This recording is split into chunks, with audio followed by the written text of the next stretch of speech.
Aqui tem opinião de verdade. Alfredo Bessoff, com você nos assuntos que interessam ao Brasil. Eu lembro porque eu estava lá. No final dos anos 70, o povo foi para as ruas para gritar genericamente por democracia, anistia ampla, geral e irrestrita. E aqueles que hoje têm medo da voz do povo, naquele momento saudavam a voz de quem hoje eles querem silenciar, calar. E foram anos e mais anos de mobilização para que os derrotados na luta fossem incensados como heróis e vencedores. Posso falar e dizer porque sei que foram os derrotados que escreveram uma Constituição que é uma verdadeira praga dentro de um arcabouço parlamentarista. Não é exagero dizer que a Constituição serviu e serve como incubadora da má política, do fisiologismo e da troca de favores. Aliado a isso, tivemos a migração do nosso presidencialismo de coalizão para um sistema de cooptação pura e simples. É o troca-troca, é o toma lá da cá, algo que não é privilégio do Congresso Nacional,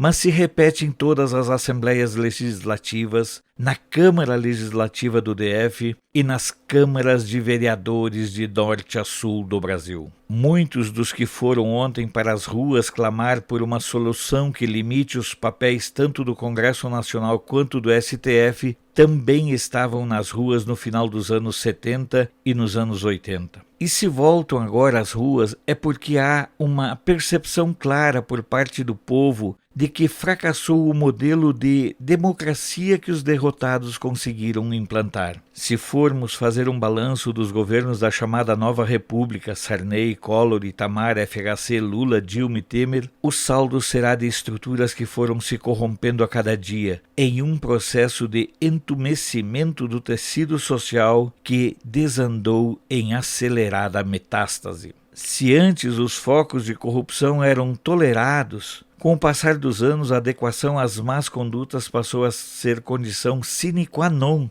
para ocupar um cargo público. Basta lembrar quantos dos ocupantes dos governos da era do petismo acabaram descobertos por envolvimento em falcatruas. E a metástase, a podridão e a rapinagem não ficou restrita ao PT, mas se espalhou e se esparramou por todos os partidos. E sejamos francos, os governos da FHC, Itamar, Collor e Sarney só não foram arrastados para o lamaçal do campo jurídico por conta do lapso temporal, o marco investigatório. Do contrário, a sociedade teria ainda mais clara a percepção de que se chegamos a esse estágio foi por conta de um desvio ético que remonta à montagem do governo de Sarney e à sua necessidade de fazer concessões em nome da governabilidade. A responsabilidade pela opção do povo ter ido ontem para as ruas é da classe política e também dos meios de comunicação que deliberadamente optaram por manter intactos os mecanismos de corrupção